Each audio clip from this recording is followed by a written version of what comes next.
Programa não recomendado para menores de 12 anos.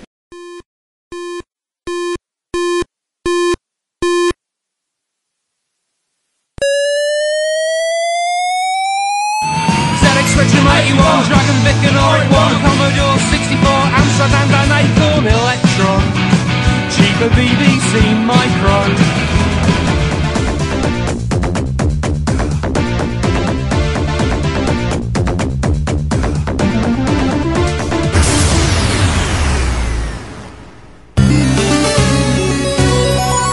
Retrocomputaria, porque velho é o seu PC.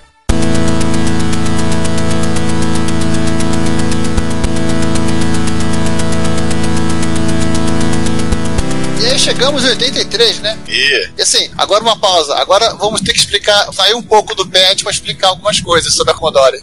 Ah, sim. Bom, em 83, vocês lembram, apareceu uma Asa Quarteirão na própria casa da Commodore. Commodore 64, sim. Prometido em 82, lançado e chegando às lojas em 83. Novamente, mas... o cronograma super, que é super... Commodore, né? O cronograma se vira. Exatamente. E nessa mesma época, assim, o cronograma estão todo perdido fazendo um monte de coisa simultaneamente, né? Saiu também a evolução natural do PET, e é chamado de CBM2. A CBM2 da série B, Commodore CBM2 B-Series, também conhecido como série 500 dos Estados Unidos e série 600 na Europa, e o B-Series, ou Professional / Scientific, ou 700, ou série 700, né? E na Europa 800? Não, ele não precisava. Nossa. Agora você vai entender por que o B é uma série NTSC e uma série Power. Agora, o modelo B, na versão low profile, só tinha low profile, ele era um all-in-one, igual assim um TED-1000, igual um MSX, igual o próprio Commodore, igual um Amiga, Commodore 64 e companhia. Não tinha monitor, ele não tinha da disquete embutida, mas ele tinha um mod 6509, que era o 6502, que sabia enxergar 128K de RAM plano, ele chaveava a página sozinho, rodando a 1 ou 2 MHz, 128K de RAM, expansivo até 1 MB. Opcional, uma placa com um Intel 8088 ou um Z80, todo rodando a 4 MHz. Essa máquina, João, tinha um VIC-2, por isso que ele tinha para vídeo de 40 colunas, por isso que ele tem séries separadas de NTSC, apesar de estar invertido. Tinha um CID, uma PORT E488, uma RS-232, um conector de cartucho e literalmente é um Commodore 64 que gritou Shazam. Shazam! Virou Capitão Marvel. Com quase 128, ou seja, aquele mais que o 128, né? Um 128 melhorado. Aliás, não sei se você reparou, o código dele era B128. Sim, o CBM610 ou B128, ele era um super Commodore 64. Ele rodava CP86 e a Microsoft chegou a portar o MS-DOS edição 1.25 para Commodore B-Series. Ou seja, era o que deveria ter sido o 128. Era em 83. A série B, ela assim, mesma especificação da B, ele tinha uma versão all-in-one, ele tinha uma versão estilo PET, né, com tempo tido, só que ele não tinha o VIC-2, ele tinha o 6545, 80 colunas, ele tinha uma versão, no caso do High Profile, teclado separado, monitor embutido, 2 drives embutidos opcionais, parece que esses drives eram de 5/4 de 1 mega, e assim, é aquele negócio, já diria Carlos Marques, a história se repete, é como tragédia e depois como faça. A Commodore repetiu de novo essa história, 2 vezes, no Amiga e depois no Commodore 128, ela fez as mesmas máquinas. No 128 tá notório isso, tá na cara. E quando você analisa o 128, você pensa assim, cara, eles fizeram uma caricatura da série 500. Só falta dizer que o gabinete era o mesmo, por causa do 128 e o Amiga 500 era um gabinete parecido. O gabinete é maior, né? O gabinete é arredondado, é bonito o gabinete. Mas se você olhar o teclado dele, é o mesmo layout do teclado do 128. Só que a série B tem 10 teclas de função, não tem 4. Caramba. O Amiga, pelo menos, eles só aproveitaram o gabinete, né? A arquitetura é outra, mas no 128 não tem desculpa, não. Não, mas no Amiga também fizeram a mesma coisa, fizeram uma máquina explicitamente voltada para o mercado doméstico, né, um low profile, fizeram uma máquina explicitamente voltada para o mercado profissional. Pra falar a verdade, isso aí permeou pela linha Amiga de cabo a rabo, do início ao final, depois do Amiga 1000. Ainda não coloquei os 600 e 1200 aqui na minha lista da pauta. Isso, que seriam as contrapartes do 3000 e do 4000 caseiras, vamos dizer assim. Agora que eu falei dessa super máquina, que sim, eu sempre via essas fotos, esses computadores que a Commodore tinha lançado, mas nunca tinha me interessado em ver qual era a especificação delas. Eu Eu tomei um susto, a ver que elas eram superiores ao Commodore 64, superiores ao Commodore 68, e só o Amiga, 2 anos depois, iria bater em especificação. Pois é. Porque era aquela história, era a linha mais cara. Era o B, era a linha que ia vender para as empresas. Sim. Então, e, aliás, César, onde havia as mais de lucro gordas. E aliás, nesse mesmo ano, o PET ganhou um facelift, passou a ter o mesmo gabinete de canto arredondado da série CBM2, e é chamado entre eles de gabinete Sport. Tinha botado uma foto aqui, em algum lugar tem a foto do último patch. Isso 83, tá? 84, né, César? Né, todo... Pois é, né? Em 84... Cara, eu tô pasmo ainda com esse CBM2. Vai Mas ficar o que mais aconteceu fácil com essa máquina? Essa máquina vendeu bem, vendeu mal? Não, assim, a Commodore, ela não se empenhou em vendê-la, ela vendeu pouco, mas tinha um grupo de usuários fiéis. Ah, vamos lá. 84, o Jack Taylor ele sai e é sair, não, gente, sai e é saído da Commodore, ou é saído, depende do ponto de vista, né? E a Commodore vira aquela galinha. E a Commodore vira aquela galinha decapitada correndo pelo quintal, né? Ela nunca se recuperou, na verdade. Da maneira que o Jack saiu e foi saído e saiu, enfim, nunca se recuperou. Sangria que durou 10 anos, praticamente. Praticamente 10 anos. O modelo B vendeu alguma coisa na Europa, não vendeu tanto nos Estados Unidos, mas tinha lá uma certa popularidade. E a Commodore, já que estava saindo mesmo mercado corporativo, ela deu, isso mesmo, deu o verbo dar. Quase todo o direito, esquemas, projetos, software, etc. tal, relativos ao modelo para o Chicago BC28 Business Group, CBUG. Tem aí na pauta, e a gente vai deixar no link, né, o documento, né? Tem documento, eles deram, toma, a gente não quer mais. Eles deram tudo, ou quase tudo. Give it away, give it away, give it away now. Give it away, give it away, give it away now. Give it away, give it away, give it away now. Rock it to the bubble, keep it on a bubble. O último patch foi lançado, o patch 8096D, com o drive de disquete embutido. Tem a foto aqui embaixo dele, essa que tá na pauta, que é a mesma cara da série B. Tem versão GD com gráfico de alta resolução, além do drive. Em 86, o patch é descontinuado. Oficialmente, já que a Commodore tinha virado praticamente uma empresa de desenvolvimento de Amiga. Quando eles começaram a fechar tudo aquilo que não era Amiga. E talvez a única coisa que não Amiga que eles ainda fabricaram era o Commodore 64, que isso vendia pra caramba. E dava dinheiro. Eles estavam na mesma situação da Apple com o Apple II. Eles estavam loucos para deixar de fabricar, mas não conseguiam deixar de fabricar. Não. Não era muito, mas assim, não era pouco, também não era muito, mas pagava o leite das crianças. E não conseguiram porque depois, a gente já falou sobre isso, né? Mas é bom lembrar, o Commodore 64 depois conseguiu uma sobrevida no Ocidente como um videogame com teclado barato, e depois conseguiu uma segunda sobrevida no leste europeu. Ele só não foi bem sucedido quando ele virou um videogame sem teclado, mas eu acho que isso não arranhou a história de sucesso dele. Até porque pouca gente lembra disso. Pois é. Mas enfim. O PET, né? O PET, assim como foi com o Apple II, assim como foi o TRS-80, ele também foi contemporâneo de todos os seus computadores lançados depois dele dessas empresas. Pois é. Ele pegou o Apple II viveu com o Macintosh, o TRS-80 chegou a viver com os Cocos, com a Stand 1000, com o Stand PC, e o PET também chegaram até os Amiga. E por pouco, a posição aí, ele só durou até 86, né? O primeiro Amiga foi lançado em que ano mesmo? 85. Por pouco, mas ele conseguiu ver toda a linha clássica da Commodore. Viu o Andy Warhol desenhando a Debbie Harry.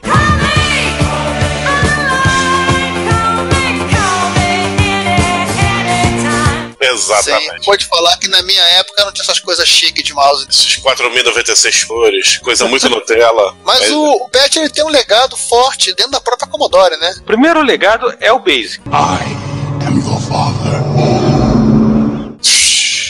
Apesar da falta do CLS, né? Aquele mesmo Basic que o Jack Tramiel licenciou para fazer o patch, ele usou em tudo que tivesse 8 bits rodando na Commodore. Acho que exceção dos clones de PC e dos Amiga. Tudo que rodava 8 bits tinha o mesmo Commodore Basic que ele licenciou da Microsoft lá atrás. A exceção foram as coisas que não eram de 8 bits, então.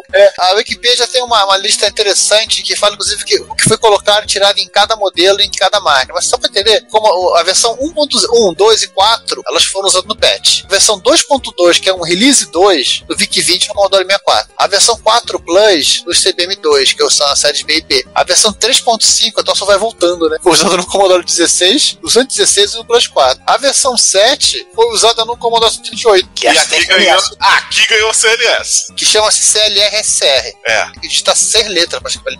Versão 3.6 foi planejada, mas não saiu, era do Commodore LCD. E a versão 10 era do tal do Commodore 65. Que a gente nem sabe como é que é. Não, tem listas com a sintaxe. Sinceramente, cara, é uma sintaxe de base completamente diferente do que você conhece. Mas... outra também que foi herança levada para todas as máquinas da Commodore foi o PETSC. Surgiu com ele só a Amiga que não usou, porque a Amiga era um outro bicho. Vamos combinar, a Amiga era o agregado da família Commodore. Ele foi adotado. Exato. Ele é agregado. A porta IEE, a partir dos outros modelos de 8-bits, a exceção do CBM2, ela foi simplificada e virou aquela coisa maravilhosa chamada IEC, que equipa VIC-20, Commodore 64 e da onde se espetava o glorioso 1541. Esse computador tá uma merda mesmo, viu? E as impressoras da Commodore. Qualquer outra coisa, né? E qualquer outra coisa que não fosse o cassete. Cassete no VIC. O cassete também veio a porta IEC, só que ele tem um conector só dele. Tá. Deve ser coisa da alimentação. Ele é o dispositivo 7. O drive começa em 8 ou 7. Vamos lá, em 80, agora sim, aquele ponto, por que foi só falar de CBM2, foi falar que eles deram o projeto de Commodore 64, de 20, nem mais. Em 80, a Commodore estava com o projeto de um computador para concorrer diretamente com o Apple II. Era o Color Patch. Tem protótipo, seria um patch sem monitor, parece, você ligaria a televisão, seria literalmente um Apple II feito por eles. Mas o projeto foi cancelado. Aliás, haviam 2 Color Patch, né? Havia o Color Patch oficial e o Color Patch paralelo, que era o TOI, The Other Intellect, que era um projeto que o próprio Chuck Peddle estava tocando, e segundo o pessoal da Commodore, era o Color Patch do Chuck Peddle. Mas todos esses projetos foram pro saco a favor do VIC-20. Em resumo, eles estavam gastando grana com 3 linhas de pesquisa. Beleza. Não, assim, não é gastar grana. É uma coisa absolutamente normal na época. Aliás, até hoje que você use ali 2, 3 protótipos, que áreas distintas da empresa lancem 2, 3 protótipos e a alta direção vai decidir o que vai ser lançado. Isso não é nenhuma bizarrice, isso é comum. Isso também a questão de política interna dentro das empresas, egos e etc e tal. Vai explicar pro Chuck Peddle que ele não pode fazer o Color Patch dele. Entendeu? E, assim, não é nenhuma bizarrice que isso tenha acontecido. Pelo contrário, se você for ver, provavelmente é muito mais comum do que a gente pensa que é. Se a gente for olhar a história de repente, dos modelos, você vai ver que é muito comum que você tenha, de repente, protótipos que tomavam ideias diferentes e foram descartados por algum da época. Entendi. E nesse caso específico... Não, isso até hoje, né, César? É só lembrar do Google Glass. Então, a diferença é que hoje não, até ser lançado, não nem o Google Glass não hoje, mas eu tô falando assim, antes de ser lançado, sim, é absolutamente comum que você tenha ali 2, 3 equipes lançando ideias, muitas vezes ideias diferentes sobre como um produto deve ser feito. E muitas vezes viram os famosos desenhos de comitê, né? São os Frankensteins que volta e meia o pessoal lança. Junta tudo e faz a média dos 3 projetos. Exatamente. Não é a Sharp, 108.000. Não, a Sharp talvez seja exemplo. Né? Quando a Sharp pegou, tinha que ter um micro de 32 bits, eu tenho a Computer Division, a Television Division. Vamos botar no liquidificador e ver o que acontece. Deixa eles lutando aí no seu octágono e ver o que sai. A Sharp, é o caso mais extremo disso, cara, realmente. Né? Nem a época com as tretas de Mac e Apple II era tão hardcore nesse ponto. Não, é porque a Sharp levou tudo, né? Enfim, isso é um podcast sobre Sharp. Mas voltando. Merece. Mas como sem Epicom? Sem Epicom. Mas assim, voltamos para 80, todo esse papo sobre Color Patch, Toy e companhia, né? Vai dizer que esse aqui foi o ponto crucial, aquele ponto de inflexão na história, em que foi quando a Commodore decidiu que ela não focaria no mercado corporativo e que o negócio dela seria os computadores domésticos. Que nota mental, anos depois ela tentou quebrar essa regra e falhou miseravelmente. Eles tentaram voltar, né?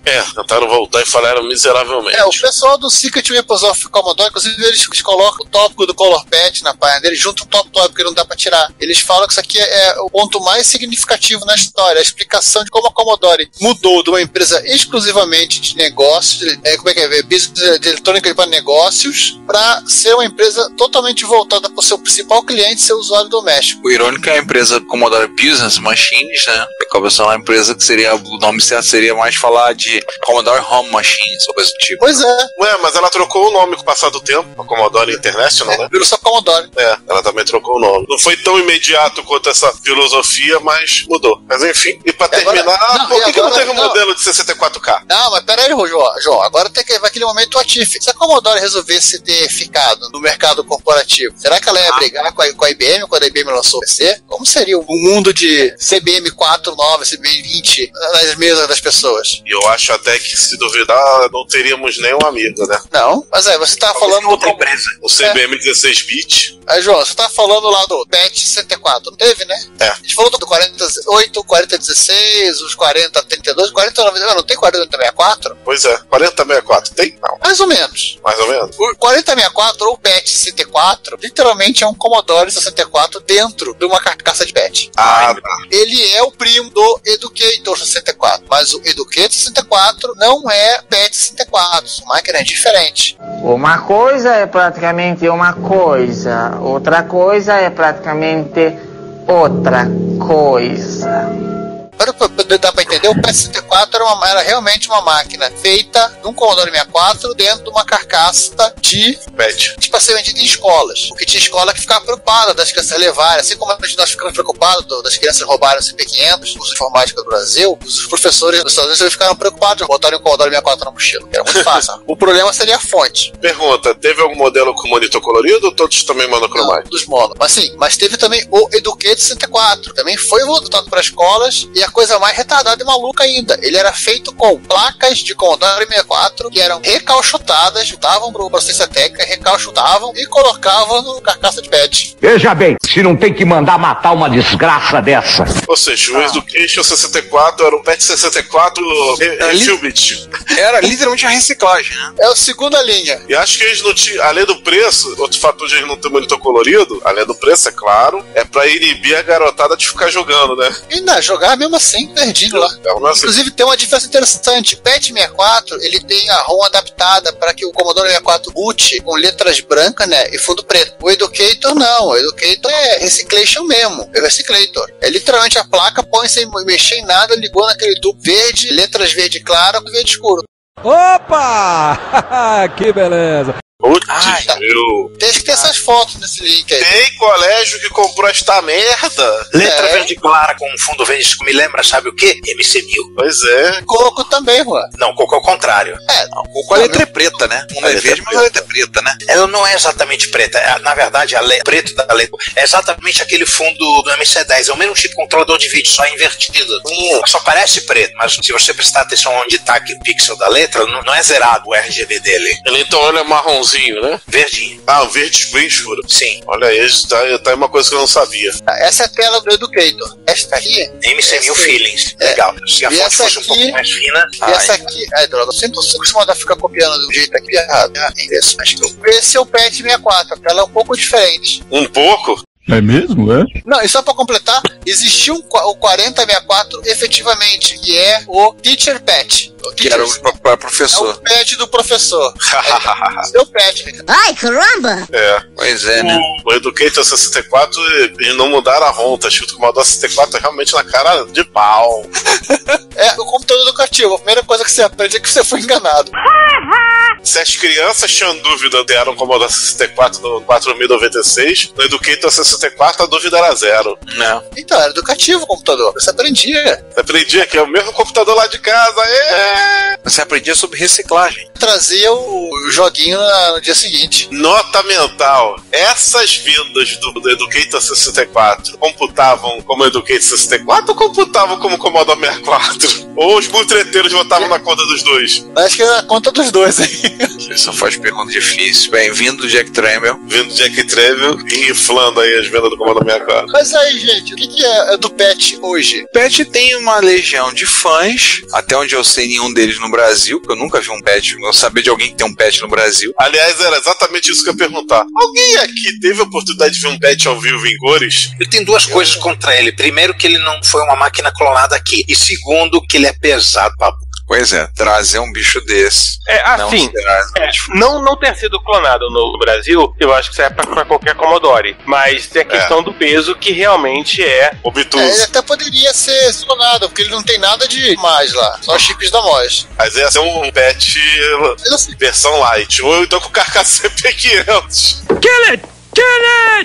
Do jeito que o Brasil era. Acabaria. Não, como ele é tão quadrado, acabaria sendo até um PET mais bonito. Ia acabar sendo o quê? O PET Morita. É chamar o quê? De bichano? É por aí. Eu sou o PET Morita. Seu Miyagi.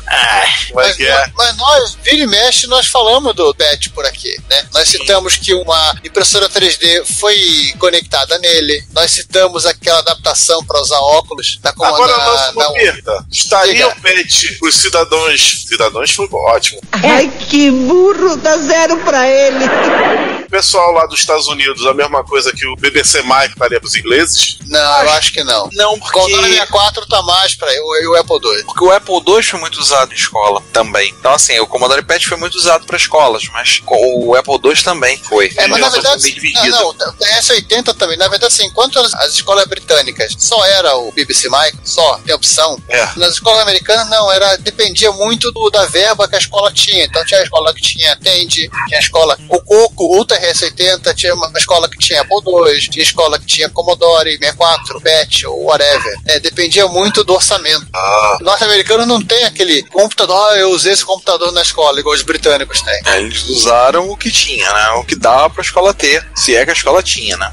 Tinha um tempo que você via muito em seriadozinhos, sitcoms, aqueles Macs, né? Mac Class. Mas aí era a Apple pagando pro computador aparecer. Que nem a Gradiente pagava pra aparecer no Trapo Hotel dos Trapalhões, pagava pra estar o expert lá, né? E que aqui, vamos combinar que aqui nas escolas brasileiras a gente só foi ter computador lá pra década de 90. Não, a gente já teve alguma coisa, algumas escolas teve comando CP500 e coisa do tipo. A gente falou disso até. A escola era boa, a minha não. Não, a minha teve CP500, mas você tinha que pagar o curso de programação por fora. Tá. Tinha lá. Aí o pessoal olhava pra mim e dizia assim, é o gravador cassete igual do meu computador. Você tem computador? Tem um MSX. Enchi a boca, todo mundo ficou olhando assim.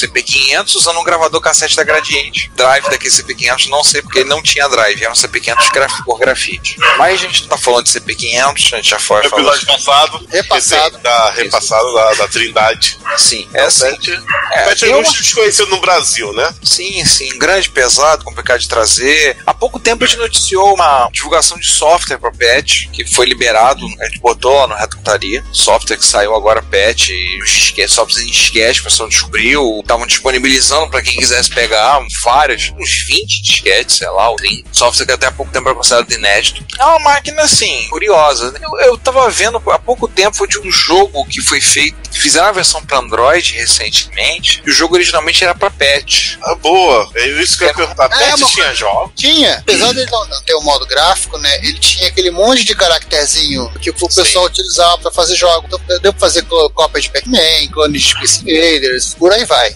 Ele vinha num esquema meio que nem o Sharp MZ, né? Por aí. Mattel Aquarius, né? Sharp MZ, mas sem cor, só que sem cor. Sim. Eu lembro de um jogo sobre propagação de doenças. Então você criava uma doença. Esse é um jogo novo, Biohazard, Foi esse que tem versão para Android, fizeram uma versão PET. Mas eu já vi também. Não, ao contrário, não? Foi feito pro PET, depois botaram a versão em Android, não me lembro. Nós anunciamos há algum tempo esse jogo. O cara pode ter feito a versão dele para Android. Porque esse jogo para Android eu ouvi há algum tempo atrás no podcast sobre Android, o pessoal comentando sobre jogos diferentes e falaram desse jogo. Mas é um jogo que foi feito na época ou é um jogo recente de PET? Recente.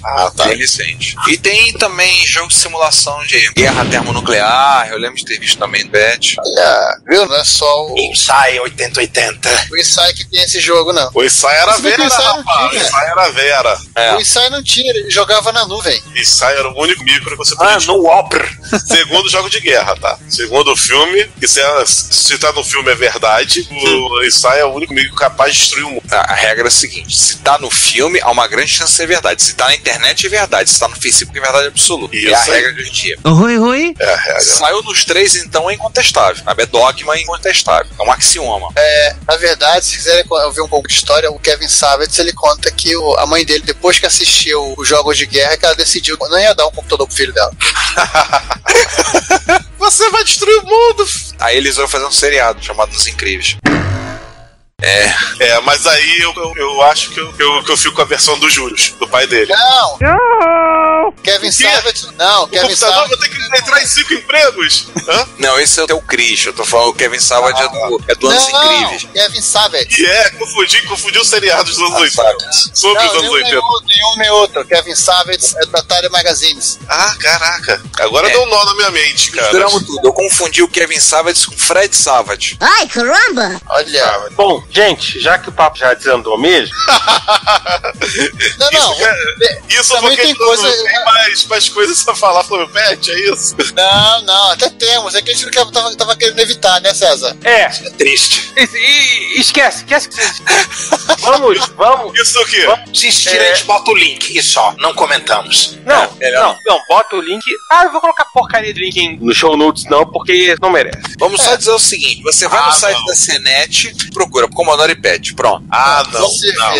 Não nos xingue depois, tá? Não. Você não foi obrigado, Eu sei que não, mas curiosidade bateu. Não, cara, não. Você, caro ouvinte, não foi obrigado, tá? Lembre-se da nossa regra: ninguém é obrigado. Não, cara, não! Fechei. E com isso a gente termina deprimentemente esse episódio. E a Trindade. Benzer. Não. Só quem clicou no link foi você. Mas vocês já sabem por antemão, estão deprimidos por antemão. Eu vou confessar que eu já tinha clicado pra ver antes. Então, está deprimido por antemão. Pois é.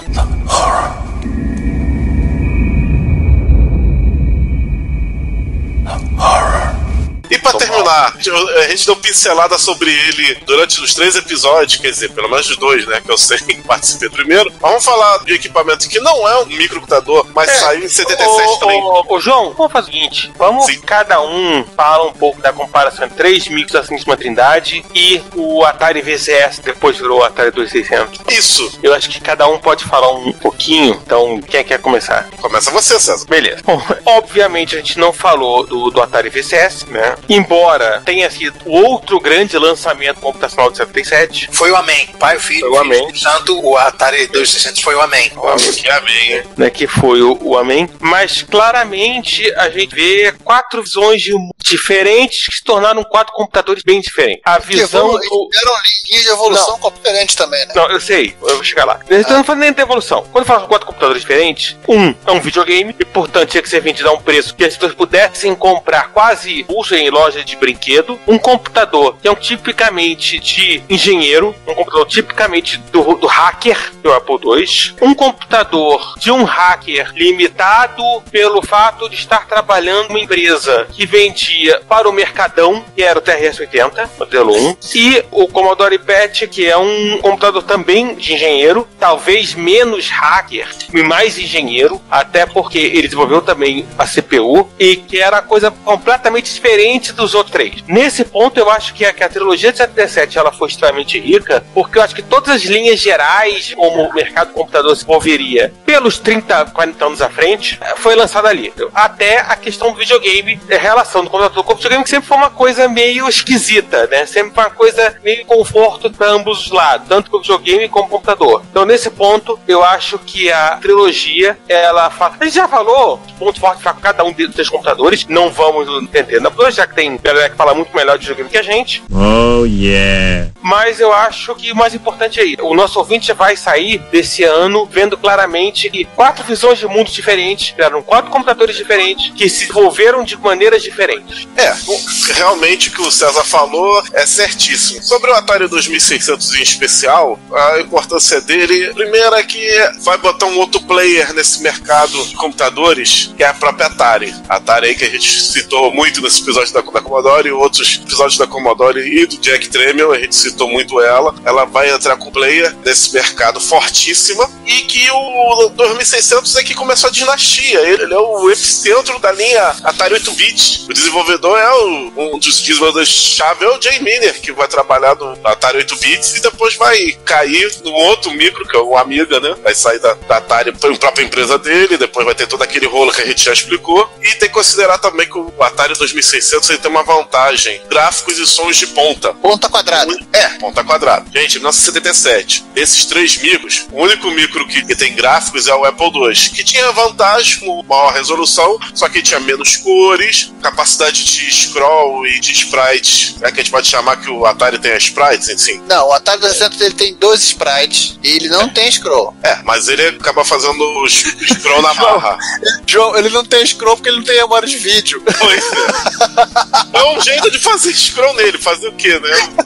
Enfim, ele tinha capacidade, ele tinha mais cores, isso é certo, que todos os 3 juntos, a um custo baixíssimo, e foi muito importante. Depois eles fizeram gambiarra, até teclado nele. Então ele é o quarto aí, o amém da Trindade, ou seja, esses 4 mudaram o mundo. Ele não foi o primeiro da geração dele de videogames. Fairchild antecedeu ele trocando os cartuchos, mas ele foi o mais importante, sem não tenha dúvida. Então, gente, dessa aí tem o Apple II, que fez a tendência do faça você mesmo, tem o Commodore PET, que teve a sua importância no mercado educacional, e tem o Tandy também, que de certa forma abarcou o corporativo, né? Ainda que embrionariamente. Eu acho que são os 4 mudaram o mundo, cada um à sua forma, cada um no seu nicho, e que se autocomplementam, formando esse primeiro grande mercado aí, e o resto é o resto. Eu acho que as diferenças de visão de mundo que você vê nesses 3 fabricantes, elas não estavam tão agudas em 1977 como você ia verificar depois. Você vê tanto quanto no PET quanto no TRS-80 aquela meia dúvida sobre se aquela coisa, o que ela vai ser focada? Eu vou fazer algo super barato e massificado, ou vai ser algo de ponta ou caro? Vai ser focado para o usuário doméstico, vai ser focado para o usuário corporativo, vai ser para o usuário educacional? Isso ia aparecer de maneira mais clara entre esses 3 fabricantes e outros em gerações posteriores. Na primeira geração do computador pessoal de 1977, você ainda não via essa grande diferença de foco entre eles. Ela iria aparecer mais agudamente depois, com exceção do Amém, né, que era o videogame, que realmente era uma coisa radicalmente diferente. Todo videogame é um computador, na verdade, mas ele tinha aquela coisa da cor, aquela questão de ser mais barato, aquela questão de ser uma coisa absolutamente doméstica, um appliance, algo voltado para as pessoas se divertirem, que realmente mostrou aquela outra direção que os outros 3 ainda não estavam tão focados, tão diferentes entre si, né, na minha opinião. Assim, quando você pega os 3 projetos, você tem 3 empresas bastante diferentes, né? Vamos falar lá da Atari. Você tem uma empresa que literalmente surgiu para criar um produto, ela foi constituída para vender esse produto, né? Que no caso da Apple, e eles tinham muito a perder dessa errada. Você tinha 2 empresas distintas, uma fabricante de equipamentos e uma loja também decidindo fazer produtos, e cada uma das 3 apostaram suas fichas do jeito que poderiam, né? A Apple, assim, nosso produto é esse, vamos botar a expansibilidade, vai ser caro, porque os pequenos, né? Os caros hoje bem. E isso que acabou produzindo, né? Você, quanto do investimento inicial do cara em comprar equipamento, a expansibilidade era uma boa coisa, então ele poderia expandir a máquina para aumentar a sobrevida. O TRS-80 sempre foi uma máquina de baixo custo, tanto o preço original, como ele foi definido, que é o mais barato dos 3, e por isso ele acabou sendo usado por uma gama grande de estudantes, profissionais liberais com poucos recursos, né? Era um cara que tinha dinheiro, o cara tinha literalmente contado, gerou o seu próprio ambiente próprio, desenvolvimento de software, desenvolvimento de soluções, clones, hardware e companhia, assim como a Apple também desenvolveu, e o PET, que ele, exceção raros produtos com HD, outros drives que eram compatíveis com a Apple, tudo estava sempre ligado especificamente àquilo que a Commodore fabricava. A Commodore, digamos, ela era a dona do PET, tanto que, diferente do Apple II, do TRS-80, quando a Commodore desligou os aparelhos, o PET morreu, ele literalmente não havia uma outra máquina, né? A Commodore, ela matou o PET, posso dizer. A única máquina explicitamente morta da Trindade. E assim, claro, porque o foco da Commodore era que esqueçam o PET, vamos seguir para outras máquinas, porque nós não queremos. Tanto que sim, como vocês ouviram, o substituto do PET foi dado. É que eles deram. O CP2 foi dado por usuários. Tipo, fica pra vocês essas coisas disso aí. Queremos mais nem saber. Muito da filosofia do próprio Jack Tramiel, né? Quando a gente brinca, fala do Business is War, né? Mas é porque ele, na guerra, meu filho, dependendo da situação, você passa por cima da Convenção de Genebra, não faça prisioneiros e faca na caveira, faca entre os dentes e parte pra dentro. Era a forma que o homem via o mercado. Não vou mais vender isso, né? Não vou mais vender isso, né? Tchau. É uma forma extremamente agressiva, né? Você tinha também, quando a gente falou, a Tandy, que era uma empresa de eletrônica de consumo, inicialmente de couro, para depois em eletrônica de consumo, tateando no mercado e desesperadamente preocupada com custo, né? As coisas todas que a gente comentou no episódio 78. Interessante, vocês estão falando as diferenças de visões de mundo para cada uma. São 3 máquinas feitas por engenheiros, mas a influência que tinha atrás das empresas. Um Apple II, que era o tiro no escuro, a Tandy, que tinha um mercado, mas era um tiro no escuro para ela de uma certa forma, porque ela estava entrando num mercado o qual ela não conhecia, que ela não tinha nenhuma familiaridade, e a Commodore entrando no mercado, que ela tinha a posição, tecnicamente, das 3, talvez ela fosse a mais confortável, né? Tava vindo das calculadoras, máquina de escrever, tinha uma fábrica de processadores, tudo uma posição mais confortável, né? É interessante para ver e comparar, né? Como a Trindade de 77, como marcou. Acho que, se não me engano, foi o ano de 77 que o homem do ano da revista Time foi o computador. Surpreendentemente não foi o Darth Vader. Não. Não foi o Darth Vader. Não foi o Darth Vader, mas foi o ano do que o computador foi eleito como o homem do ano pela revista Time, no final daquele ano. Tal forma que foi a efervescência, né? Atenção. Errata. O computador não foi o homem do ano, segundo a revista Time, em 1977. Naquele ano, o homem do ano foi o presidente americano Jimmy Carter. O computador foi eleito o homem do ano pela revista Time em 1982. Voltamos à nossa programação normal. Tinha uma efervescência surgindo em 75 por conta da MIDI, do Altair, do Insight, mas 77 foi que marcou e que definiu a indústria. 75 foi o Insight. O Insight 77 que define mesmo. A máquina, o computador como nós conhecemos hoje, começou ali. Mais nada a dizer. Aliás, eu acabei não falando do Atari, mas só antes de terminar, a Commodore começou corporativa, foi pro usuário doméstico, por assim ficou, e quando ela quis voltar no Amiga, ela teve uma dificuldade absurda. O Amiga 3000, né? Não, a partir do Amiga 1000 eles já queriam no mercado corporativo de novo, né? Mas não conseguiram. Teve o 3000 do Unix, né? Foi um fracasso também. A Tandy, a casa Radio Shack, ela começa no mercado doméstico, depois assim, ela envereda quando ela começa com a família Tandy 1000 e depois com o Stand 2000, eu acho, com as suas PCs. Sim. A decola do home office corporativo, vai embora, né? Sim, ela quis fazer o que o PC Junior tinha feito errado. A entrada dela na linha PC foi com o Tandy 1000, que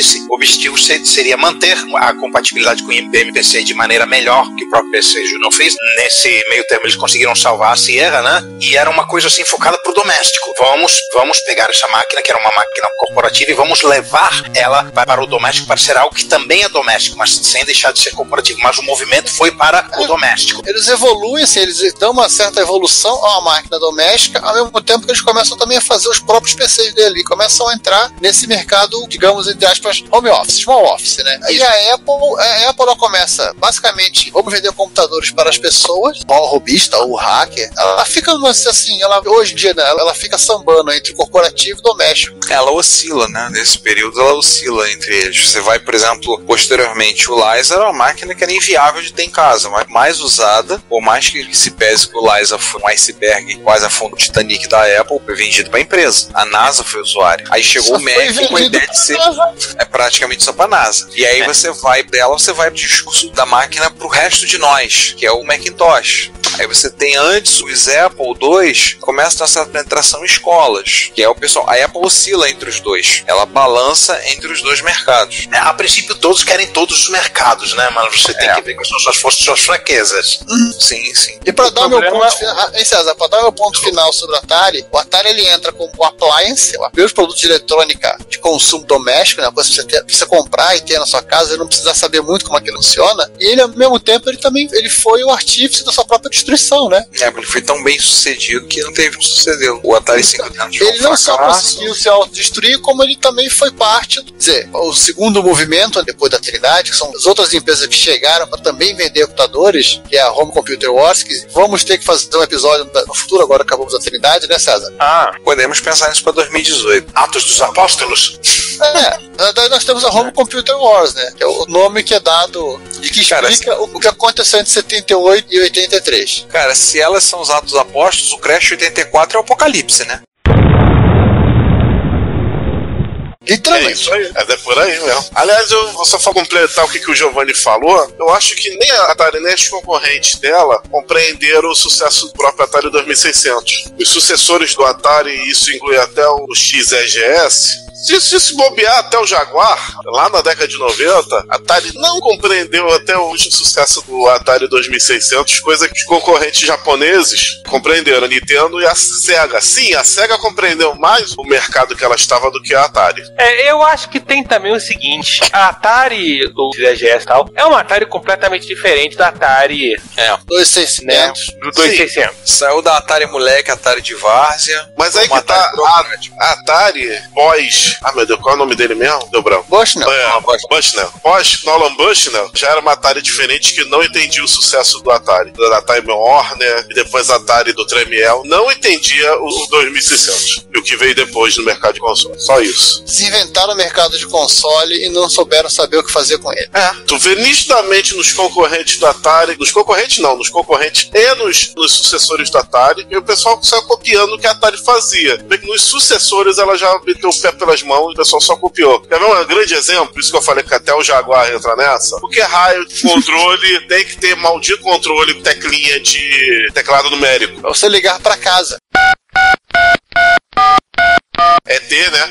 Isso de tudo, né? Porque esse conceito de controle é um dos piores conceitos de controle de todos os tempos. E o 5200 foi copiado pelo Intellivision e pelo ColecoVision. Aliás, fala a verdade, o Intellivision que começou, a Atari copiou isso do Intellivision achando que isso era o futuro, e depois veio o raio do ColecoVision com a mesma coisa. E eles repetiram isso lá do Atari Jaguar, quando isso já estava morto e enterrado, e eles repetiram isso. E isso é considerado um dos fails do 5200. Um dos fails do Intellivision. E se bobear até um dos feios do ColecoVision. Assim, já que acabou caindo um pouco pra videogame, eu acho que também tem o seguinte, João. Eu acho que no final das contas, o mercado de videogame, apesar de ter surgido mais pronto, eu acho que ele demorou mais tempo pra amadurecer, justamente porque, no final de contas, acabou entrando numa competição com os computadores, especialmente quando a Commodore começa a iniciar a guerra do preço.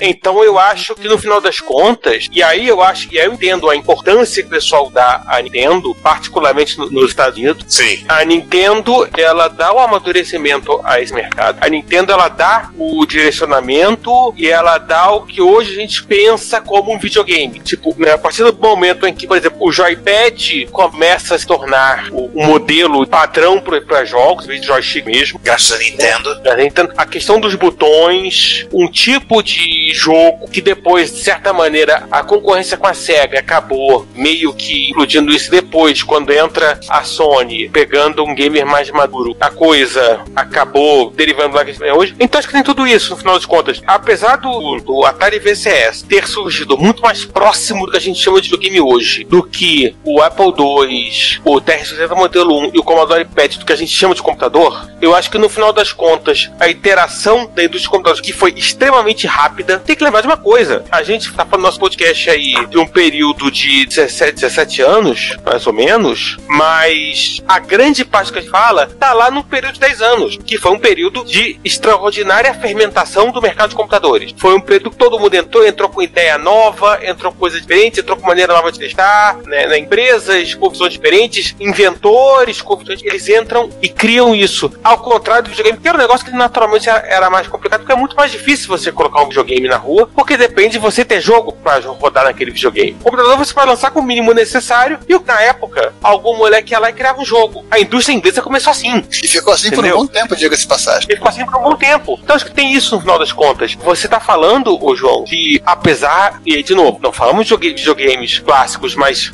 no nosso caso é importante, porque o Atari VCS é de 77 também, de que surgiu mais pronto, mas não terminou o amadurecimento mais cedo. Quando o mercado poderia se amadurecer, veio o Crash. Né? Mas mesmo no caso do Crash, o mercado de computadores, ele já estava muito mais próximo do que a gente pensa no computador hoje. Em 84, do que o videogame. E aí eu acho que no final das contas, de novo, eu vou dizer, né? Hora do disclaimer, né? Eu sou do lado Sega da força. Sega! Eu comprei Sonic Mania na pré-venda, eu tô jogando loucamente, aquelas coisas todas. Aliás, Sonic Mania é muito bom mesmo, mas... Tem um bonequinho do Mario onde você espeta agulhas? Não, mas a gente tem que olhar as coisas. E aí, como podcasters, como alguém que tá fazendo um podcast sobre redução, a gente tem que olhar essas coisas. E sim, eu acho que a Nintendo deu um amadurecimento e o mercado de videogame acabou o amadurecimento tomando a forma que a gente conhece hoje, muito mais em 85, muito depois do computador. Porque o mercado de computador, na verdade, em 83, 84 já estava mais ou menos amadurecido. O que faltava eram os computadores gráficos. E aí apareceu o Mac, depois apareceu o Amiga, depois apareceu o Atari ST. Né? Eu acho sensato que o mercado de videogame dessa época só conseguiu amadurecer no final da década de 80, né? Porque enquanto o mercado de computadores entrou nos 16 bits no meio da década de 80, o videogame efetivamente só foi entrar em 16 bits na década de 90. Evolução de tecnologia. Evolução tecnológica. Evolução tecnológica foi muito mais demorada, né? O amadurecimento, tô falando em termos de você pegar hoje, por exemplo, se eu ligar hoje um Atari ST, com todo estranhamento, você vai entender que ele é um computador. Se eu ligar um XT, que é de 83, XT de 83. Um XT, aí as pessoas vão entender que é um computador. Sim. É modo texto. Se eu ligar um Fairchild, as pessoas vão entender. Se eu ligar um Atari, esse até o pessoal pega. Até o pessoal pega, até porque tem toda a questão do reto. Vai jogar em television. Mas se você pegar um Nintendinho, eu acho que todo mundo consegue entender e consegue rapidamente ali virar. Mesmo no Atari, com o famoso 640 com o botão só, eu acho que o pessoal vai apanhar um pouco pra entender. Cadê o segundo botão, cadê o terceiro, cadê o quarto? Por que esse troço é tão grande? Até a interface, né, do Game Select, do Game Start, é confuso pra galera de hoje que tem um botão de Start no joystick. O que eu ia falar é que a indústria de videogame teve que amadurecer na base da porrada. Senão ela acabava simplesmente se dissipando. Pois é, né? Então ela teve que se amadurecer na porrada. Uma curiosidade sobre o botão de select, botão de start, está no console, está no joystick. Você observa que a partir de um certo ponto, os jogos do Atari 2600 passam a permitir que o botão do joystick dê o start no jogo, né? Justamente. Os primeiros jogos não, start é lá no start. O botão de tiro é para dar tiro. Tanto que eu já vi um fliperama, eu vi um fliperama em Petrópolis, em 79 e 80, que usava Atari 2600 como máquinas de ficha, e você não ia conseguir usar um Demon Attack nele, porque com um botão de tiro você iniciava o jogo e joga de graça. Olha aí. Bom, gente, o papo tá ótimo. Mas fechamos a trindade de 4 no ouro. Mas infelizmente chegou a hora de dizer tchau, né? Então, o assunto é interessantíssimo. Se quiserem comentar no comentário, sintam-se à vontade. E qual a opinião de vocês? Eu acho que cada um tem uma opinião diferente, mas vamos encerrar, porque senão esse troço vai ficar 5 horas de podcast, vai todo mundo dormir, ninguém vai comentar nada. E o Ricardo vai dizer que ninguém comenta, com toda a razão, porque todo dormiu 5 horas de podcast, né? E eu peço desculpas ao pessoal pelas minhas gafes sobre a arquitetura da Atari 2600, porque realmente eu não manjo muito de arquitetura dos videogames pré-Crash. Ele quase não tem arquitetura. Pois é. Eu não manjo uma não arquitetura. Bom, vamos começar então, entendo. Giovanni, diga. Pega aquele patch 2001 que a gente separou pra rodar o gerador de pauta, já começa a rodar enquanto as patch. Não, eu tô brincando com o patch novinho aqui, eu só não sei se o gerador de pauta tem que rodar no Basic que não tem CLS ou no Basic que tem CLS. Lembrou de converter os testes, senão vai sair tudo esquisito. Eu vou ficar testando isso aqui enquanto vocês se despedem, mas eu vou me despedir, gente, até o episódio 81, seja lá com que assunto que o gerador automático de pauta irá cuspir até lá. Então, Então, até. Bom dia, boa tarde, boa noite. Enfim, é um episódio que acaba sendo um pouquinho mais analítico do que o normal, mas, porém, contudo, todavia, entretanto, no entanto, etc, e tal. Espero que vocês gostem, espero que tenham gostado. E vamos ver o que vai ter em 2018, vamos ver o que vai ter agora no próximo episódio, outubro, enfim, novembro, dezembro, sei lá. Tchau. Gente, também vou me despedindo aqui. E aí fica aí a reflexão. Será que nós vamos ter, em algum dia dos pais, presentinhos feitos pet? Kill it! Kill it! Só se for garrafa. Pois é. Bem, pessoal, fechamos a Trindade 77, 3 episódios, 3 máquinas. Esperamos que vocês tenham gostado, esperamos que vocês tenham aprendido pelo menos tanto quanto nós aprendemos. Voltamos no próximo episódio, outro assunto, uma outra pauta, assuntos completamente diferentes. Esperamos que vocês tenham gostado. Vocês já estão nos acompanhando há 80 episódios, mais uma vez no assunto, obrigado. Você que está chegando agora também, sinta-se à vontade. Muito obrigado por ter ouvido até aqui. Voltamos pro próximo episódio, lá pelo fim do mês aí, com reto. Vamos por aí, dando umas cacetadas. Pessoal, muito obrigado por ouvirem. Só um minuto. Tá. Gente, desse inteirinho aí, vocês estão chegando agora, tem 79 episódios pra vocês ouvirem, tá? E obrigado por ouvirem todos esses episódios. Quem não viu, que só ouviu alguns, obrigado por ter ouvido alguns. Quem ouviu os episódios da Trindade, obrigado por terem nos acompanhado nessa exploração histórica significativa. E pensa, retrocomputaria.com.br. Esqueci. É um pouco mais nerd. Mas é muito melhor. Se você quiser enviar um comentário, crítico, construtivo, elogio ou contribuir com as erratas desse episódio, não hesite. Faça! Nosso Twitter é @retrocomputaria, nosso e-mail é retrocomputaria@gmail.com e nossa fanpage é facebook.com/retrocomputaria. Ou deixe seu comentário no post desse episódio em www.retrocomputaria.com.br. Como sempre dizemos, seu comentário é nosso salário. Muito obrigado e até o próximo podcast. Se você quiser ajudar com o sustento financeiro desse podcast, você pode fazê-lo comprando o nosso material, que está à venda no Mercado Livre. O link está no site, no menu superior. Se você preferir fazer uma doação única via PayPal ou PagSeguro, contacte. Dependendo do valor, nós vamos até você para te agradecer pessoalmente. E desde já, o nosso muito obrigado.